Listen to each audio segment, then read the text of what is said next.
Hey guys, my name is Dia and welcome back to my YouTube channel. If you guys are interested in vlogs like self-help, well-being, becoming a better version of yourself, becoming the hottest version of yourself, or overall living a healthy lifestyle, then this channel is for you. I started this channel because I wanted to take you guys along with me on my journey of becoming better every single day, because I think that you have to be better than yesterday, and that's the most important part of your life. You should never compare yourself to other people. You should always just compare yourself to yesterday. If you guys haven't checked out my last video, I talked about how I was going to make another video about how to find the right friends for you in life, how to find right people, because a lot of the times it can be really tricky, and if you don't choose the right people, sometimes you can fall in the trap with them. Let's talk about the homophily effect. The homophily effect is what psychologists call, which quite literally means love of the same. Researchers show that friendships are formed based on interests, on values, on lifestyles, on ambition, on goals, etc. Every friendship that you've created, that you've had, is because you guys had something in common, right? You don't create friendships with somebody who you don't have anything in common with. Like, what this means is that your brain literally works similar to your friends. I actually saw a neuroscience study. They scanned people's brains while watching videos and found that friends had extremely similar brain responses to the same stimuli. What this means is that you and your friends can interpret a situation the same, you can interpret life the same, you react to a situation similarly, you process the world similarly, and this can be either good or bad depending on who you're friends with and what type of person you are. And yeah, so everything is very common. That's why you guys are friends with each other, because you guys have the same thought process. Let's say you have really bad friends right now. You can get away from it really easily. Like, as hard as you think it is, it's actually really easy to get away from friends. Even though you've been friends with somebody for so long, for this many years, and you think, oh, I know I'm going to be attached to this person for the rest of my life because I've known them for like 13 years. Or, no, this isn't the only person I'm friends with at school or at work, and if I talk to anybody else, you're not going to like me, or whatever it is. That doesn't matter. It all matters based on your mindset of things. Like, you can rewire your brain to completely change your friendships. You can rewire your brain to do anything you want in life. You first of all have to know what you value in life. You have to know what your interests are. Okay? You can't make friends without knowing who you are first as a person. If it takes you like a while to think about it, just think about it. Make a list of what I value in life, what am I ambitious for, like what do I want to accomplish in my life, what do I value, who do I respect, who do I love, why do I love these people. Make a whole list of these different things, and then try to analyze yourself. Analyze, like, okay, once you have written everything down, you're gonna see what type of person you are. Oh, maybe I'm a really good person and I really value my family. I really value having a good life, having a healthy life. I work out every day. I do this, I do that. Maybe that's how I want my life to be. So if I want to have friends, I want to find somebody who has the same interest, the same way of thinking. There is absolutely no point of you becoming friends with somebody who has nothing in common with you. I promise you, it's gonna feel so forced, and I'm telling you this right now, that humans are the biggest BS detectors. You can literally feel when somebody's forced talking to you, or you can feel if somebody is forced having a connection with you. Everybody else can feel like, oh, this is fake, like this is not real.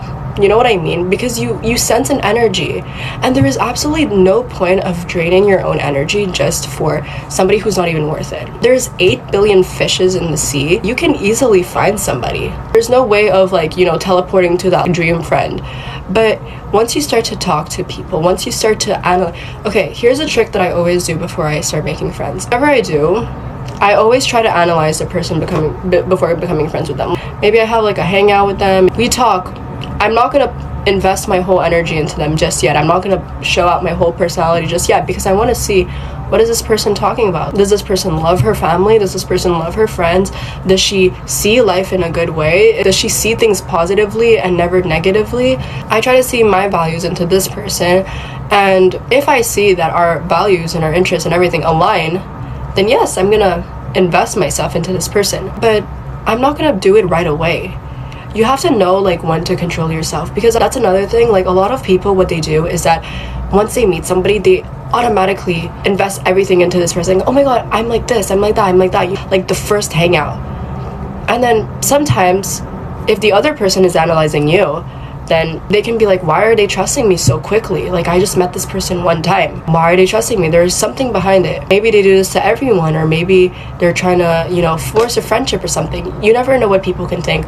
But what is the best thing to do when you become friends with someone is first to analyze them. It doesn't matter how long it takes. Like, it can be a few hangouts. Sorry, I'm really sick, by the way. That's why I sound like this. But it can be a few weeks, a few months. It doesn't matter. If you don't analyze them and you just like quickly jump into a friendship like this, you're gonna set yourself up for failure. Once you start to really know this person, this friendship is kind of a red flag, but like, you know, I'm gonna ignore it. And so, no.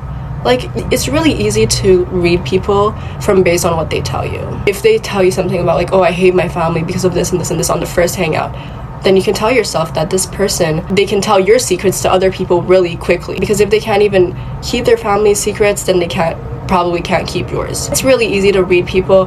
That's why whenever I make friends, I always try to analyze people at first. Do I really want to invest my energy into this person, or can I move on to another person?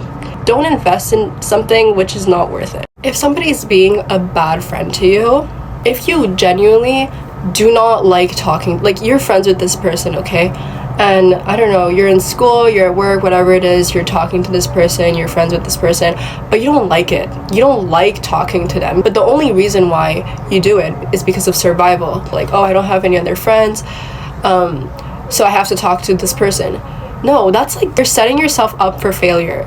Okay, like, you're literally draining your own energy for no reason. The thing is, like, often people, what they do is that they blame a lot of things on their friends. Like, oh my god, this person is treating me like this, but then leave them. Like, if you really don't like your friends, then leave them. If somebody's treating you like garbage, why would you have the self-respect, say like, no, I'm not gonna let this person talk to me like garbage? Like, there's so many other people that probably is a decent human being and is not gonna talk to me like garbage. Why would I spend my time with this person who is willingly trying to put me down 24/7? If you know that you are a good person, if you are a good friend, then you should know that whoever you want to be friends with needs to reciprocate it. And don't try to run after something that is the complete opposite of you. If this person is not a good friend, then why are you chasing after it? At the end of the day, it's your energy that is the most important here. You need to save as much of energy into actually good people that can help you out in life, give you advice, help you in need, make good memories with them. Always remember that you're always in the power of things. You're in the power of who you bring into your life, who you bring out of your life, who you don't want to see anymore. You're in the power of all this. Okay? If somebody is willingly self-destructing and is telling you to come along with them, they're telling you or asking you like, do this with me, but you don't want to do it, then don't do it. You don't have to do what your friends are doing. And if there's a lot of repetitive action of like what they're doing is not good and you know it's not good, they don't have any values, try to step away from these people, because a lot of the times whatever people project onto the outside is usually what people project onto you subconsciously. You're not going to realize it, but like, if they always trash talk their friends, their own friends, then what do you think they're going to say about you? Do you really think that they're going to say good things about you all the time? No. If they're talking bad about the dearest people that are in their life, what do you think they're gonna say about you? There is never going to be a friendship or true friendship where people expect to get something in return. For example, somebody's loaning you money for something and a few months go by and then something happens to them and they say, hey, you remember when I gave you this much of money? Like, are you gonna, and I'm going through something right now, are you gonna do it back to me? Like, are you gonna reciprocate that?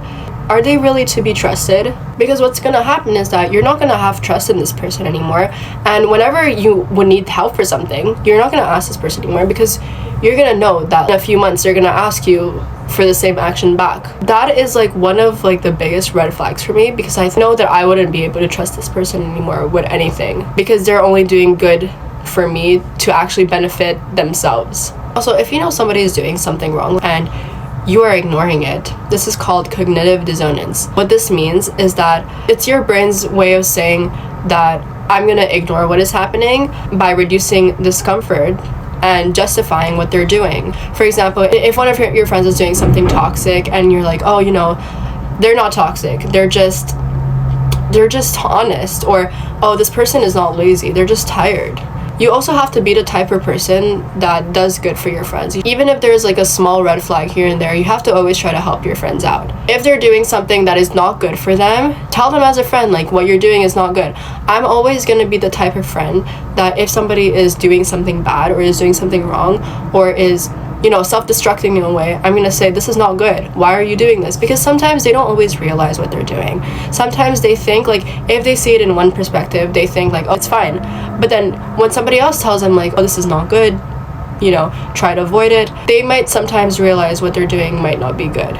Sometimes people just don't realize things. You just need to give them a little wake-up call. Be that type of friend that is giving people a wake-up call. Don't be the type of friend that's like pushing away, ignoring the red flags because, oh, this person is my best friend. Don't be like that, because that also makes you a bad friend. Negative friends also train your brain to become more negative. Our brains have something called a negative bias. This means when our brains are naturally more focused on negativity than on positivity. For example, if your friend is always gossiping, always trash talking and everything, you're gonna start to see everything around you negative as well. I actually found this research on why do bad friends drain you, and I'm gonna share it with you guys. Psychologically, bad friendships create chronic stress signals. Your brain starts to release cortisol, which is a stress hormone, as well as less dopamine. Your brain starts associating these people with anxiety, exhaustion, and negativity. It's like your body's own way of saying that this environment isn't good for you. When it comes to draining friends, as I said, people always talk about themselves. People like talking about themselves, and it gets to a point where if they are not reciprocating the actions back, like if they're not asking about your day, if they're not asking how you're doing in your life, and it's always just about them, they're not good friends to begin with. Finally, I'm going to talk about a Dunbar effect. So Robin Dunbar discovered that people have 150 meaningful social relationships with people, and out of those 150 people, there's only 5 close friends, meaning that your brain naturally prioritizes a small group of people, but also these people have meaning to you. If you think about a friend that you really truly care about, that you truly love, think about, why do you love this person so much? What do you value about this person so much? And then you're gonna see, if you're having a hard time finding out like what type of person you are, what do you value, it's not always easy. Like it comes with a lot of self-reflection and a lot of analyzation. But if you think about a friend that you really truly cherish, think about, why do I truly cherish this person? Is it because they like studying, because they're ambitious, because they're working towards their goals? And most of the time, when you think about the good things about other people, it's usually going to reflect onto you. It reflects what you think about. You also care about this. Remember that friendships affect your self-esteem. People mirror how their friends treat them. Meaning that if your friend highlights the good things about you, it's going to help you gain confidence. But if they always say bad things about you, to criticize you, it's going to lower the confidence. You also have to know the difference between constructive and destructive criticism. Like I talked about this in my last video. Constructive criticism is when somebody tells you things to benefit you, to help you grow, while destructive criticism is something that willingly brings you down. Anyways, you guys, I hope I wasn't being repetitive. I hope you guys learned and gained something from this. Friendships, it's really complicated because it always depends what type of person this person is. You have to always see the bigger picture. You have to see if this person has more negative traits than positive, or if this person has more positive traits than negative. Always trust your gut. If you know somebody's not a good person, just follow your gut, because your gut is always right. So yeah, guys, I have another video planned for you guys next week, and if you guys have any recommendations, if you guys want me to talk about anything specific, leave it in the comments. And yeah, I hope you guys enjoyed this video. Thank you guys for watching this video, and make sure to subscribe.